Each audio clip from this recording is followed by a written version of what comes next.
السلام عليكم ورحمة الله تعالى وبركاته. أعزائي الطلبة، أتمنى لكم التوفيق والنجاح. Notre vidéo d'aujourd'hui porte sur la troisième partie de l'optique géométrique, surtout la propagation de la lumière. On parle de dioptre, plan et les lois de réfraction et aussi la réflexion totale. Un dioptre plan est une surface plan limitant deux milieux transparents d'indices de réfraction N1 et N2 différents, ou bien un dioptre plan, c'est la surface de séparation entre deux milieux transparents d'indices de réfraction différentes, N1 différent, N2. Les lois de réfraction. La première loi de Descartes de réfraction, ici le rayon incident, forme avec la normale sur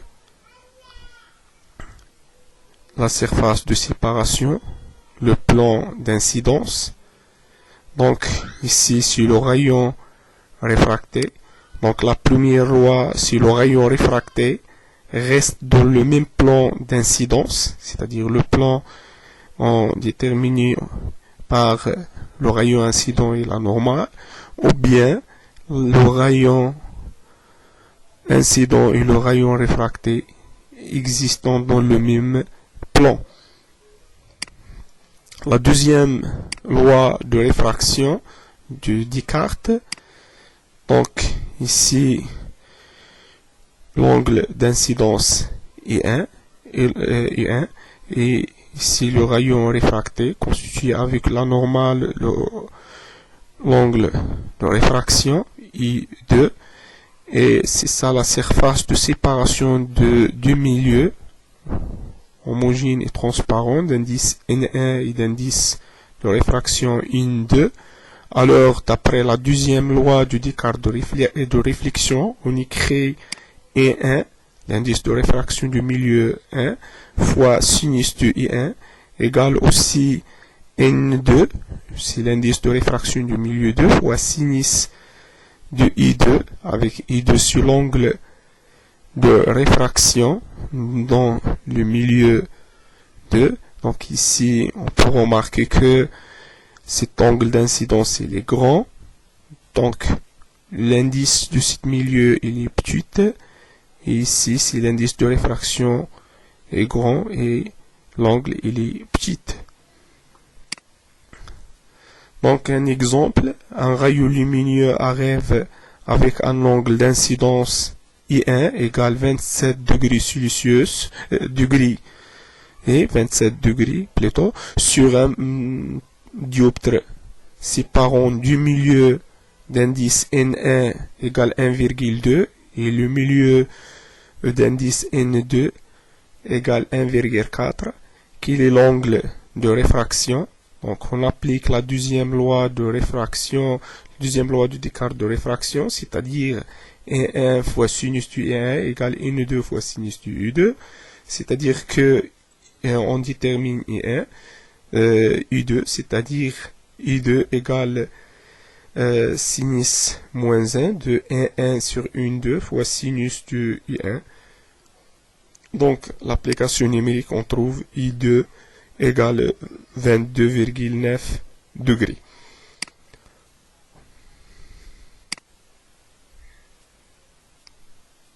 Référence. Alors si E1 est inférieur à N2, avec N1 sur l'indice de réfraction du milieu 1 et N2 sur l'indice de réfraction du milieu 2, le milieu 1 est dit moins réfringent que le milieu 2, et on a aussi l'angle d'incidence est supérieur à l'angle de réfraction I2. Si I1 supérieur à N1 est supérieur à N2, le milieu 2 est dit moins réfrigérant que le milieu 1, et on a aussi l'indice de réfraction I1, plutôt l'angle d'incidence I1 est inférieur que l'angle de réfraction U2.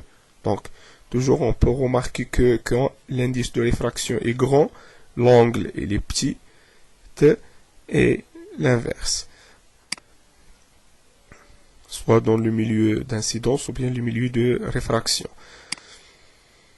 Donc, exercice typique, les lésions optiques, vision d'un objet immergé. Donc, ici, poisson dans l'eau, donc tel que on a l'air, l'indice I1 et l'autre de l'indice U2. Donc, l'image poisson en point P, donc le rayon, on peut dire incident, angle R. Donc, quand on lit, donc c'est milieu N1 moins réfrigérant que le milieu N2. Donc, le rayon ici, donc, ou bien N2, il est plus réfrigérant que E1. Donc, le rayon émerge de l'eau, s'éloigner.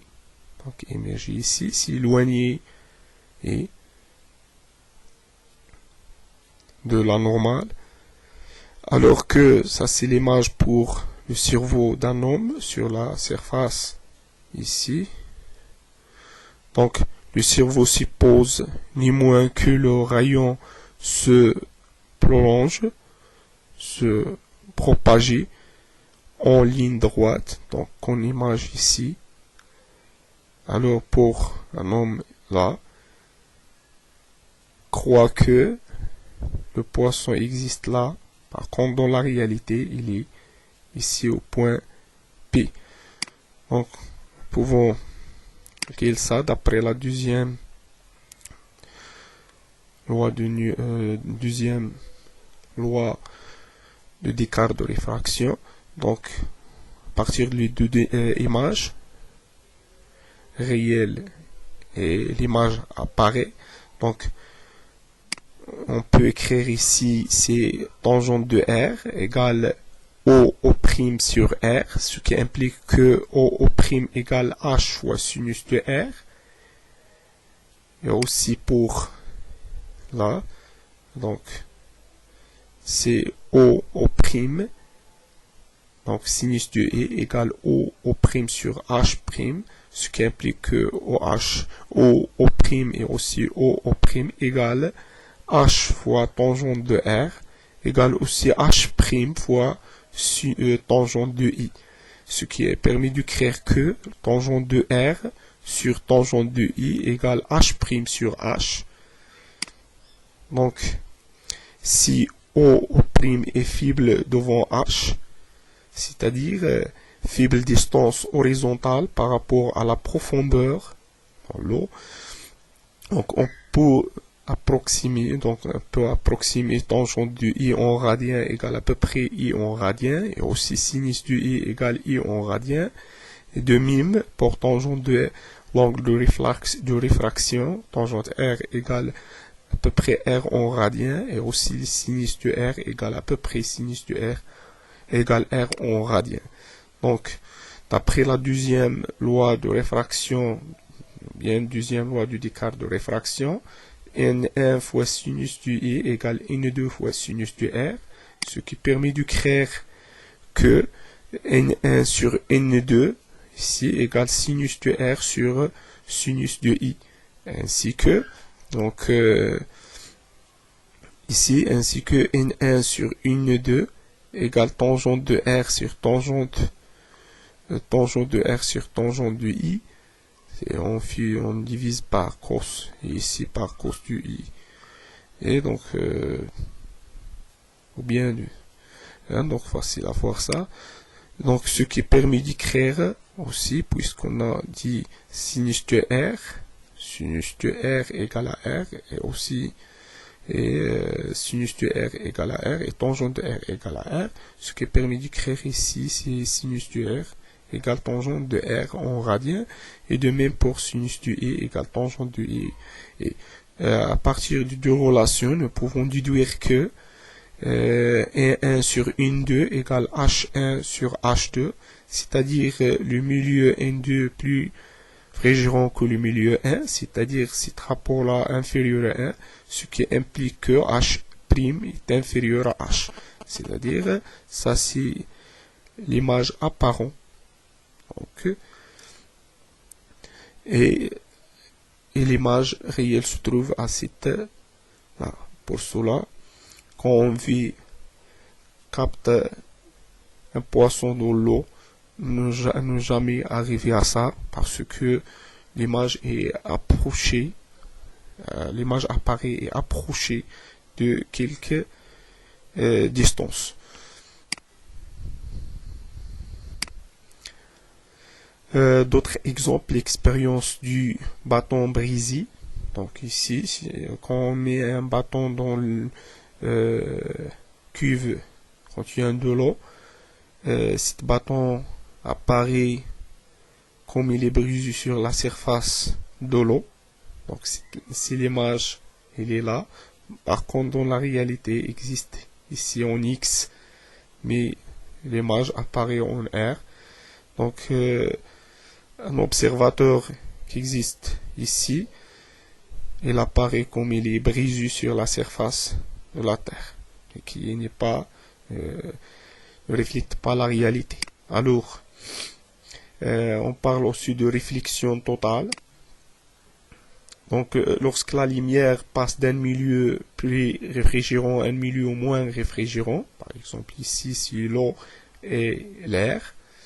Donc, comme exemple de l'eau vers l'air, l'angle réfracté, c'est clarté de la normale. Donc ici, clarté de la normale.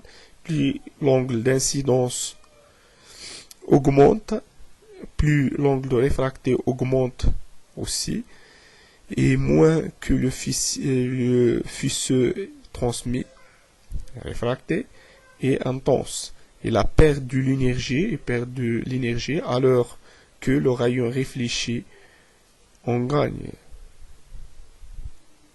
Donc, réflexion totale, il existe un angle limite d'incidence pour lequel tous les rayons sont réfléchis, plus aucune la lumière est réfractée ici, et réfléchie ici. Cet angle limite correspond à l'angle d'incidence pour laquelle l'angle réfracté R vaut 90 degrés ou bien pi sur 2. C'est ici raison. Donc, qui forme avec la normale l'angle de réfraction égal à 90 degrés. Donc, nous pouvons calculer cet angle d'incidence. Donc, d'après la deuxième loi de Descartes de réfraction, on a NI fois sinus I égale N2 fois sinus R. Donc, ce qui permet d'écrire comme on a l'angle d'incidence, ou bien l'angle limite, quand R est raison, égale 90 degrés, alors sinus de R égale à 1. Donc, ce qui permet d'écrire que N1 ici, c'est N1 fois I égale N2, et sinus de 90 degrés égale à 1. Ce qui permet de déduire que sinus I égale N1 sur N2, c'est-à-dire I égale cet angle limite, si I égale sinus moins 1 de N2, l'indice de réfraction du deuxième milieu sur l'indice de réfraction du premier milieu. On parle d'autres phénomènes, c'est le mirage. Donc, le mirage est un phénomène de réflexion de la lumière venant d'une région où l'air est frais, c'est-à-dire froid, et pénétrant dans une région où l'air est plus chaud, par exemple au voisinage du revêtement de la route, ou bien l'apparition de flaques du ciel. Donc, on a le mirage chaud. Donc, lorsque la température du sol est différente, donc ici c'est la température chaud et la température froid. Donc, le rayon 1, c'est le rayon non dévié venant de l'image normale. donnant l'image normale, et le rayon R2 divisé par la couche de l'air chaud. Donc cet rayon arrive ici, donc à cette région. Donc l'indice de réfraction varie avec la température, ce qui entraîne une réflexion, une courbure de cet rayon, et dans l'image ici. 3, le rayon 3, c'est la direction dans laquelle l'observateur croit voir l'image. Donc c'est une image apparente. Donc ici c'est le mirage en pilier chaud. Il y a aussi l'image mirage froid. Donc dans les régions polaires où le sol est très froid, les rayons lumineux sont courbés vers le bas, ce qui fait qu'un objet situé au sol semble flotter en l'air. Ce phénomène rend possible la vision d'objets situés au-delà de l'horizon. Donc par exemple ici, donc on a le rayon 1, c'est le rayon non dévié donnant l'image normale. Donc l'observateur il est là.